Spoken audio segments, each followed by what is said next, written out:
Hey everyone, it's Squirtle Plays, your daily streamer on Crosswave. Today we're checking out something pretty unique, DeckLand, a roguelite deck building game that blends traditional Eastern aesthetics with strategic card gameplay. This is the Steam demo version, so we'll be taking a first look at what the game offers, how it plays, and whether it's worth keeping on your radar. If you're into games like Slay, the Spire, but want something with a fresh, cultural twist and new mechanics, this might be one to watch. Let's dive in.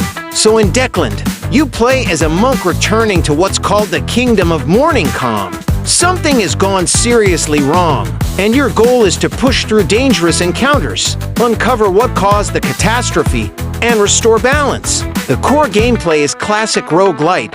You build a deck over time, make choices between encounters, and try to survive as long as possible. But what sets DeckLand apart is how it mixes in traditional Eastern philosophy, themes, and tools into the deck-building formula. Instead of just swords and spells, you're working with talismans, spiritual techniques, and different tools that feel rooted in martial arts and mysticism. It's a nice change of pace from the usual fantasy tropes. Let's talk about how the gameplay actually works. Each run starts with a basic deck, and as you progress, you'll collect new cards, upgrade existing ones, and manage your resources carefully.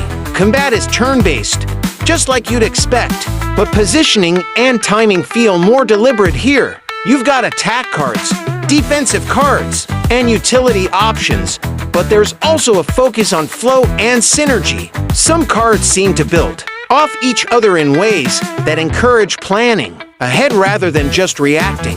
Turn by turn, enemies have their own patterns, so learning their behavior is key. It's not just about having strong cards, it's about knowing when to use them. Also, the pacing feels a bit slower and more thoughtful compared to other deck builders, which actually works in its favor. Now, this is where DeckLand starts to stand out. There also seems to be a spiritual or energy-based system layered on top of the usual mechanics. It's not overly complicated, but it adds another dimension to how you approach each fight. Another cool detail is the way the game presents progression. Instead of just picking random rewards, choices feel more thematic-like. You're actually following a path of cultivation or mastery. The demo doesn't reveal everything, but there's clearly depth here. You can already tell that different builds are possible, whether you want to focus on offense, defense, or more technical strategies. Visually, the game has a very distinct style. What I like most is that the game doesn't feel like a clone. Even though it shares DNA with other deck builders, it has its own identity.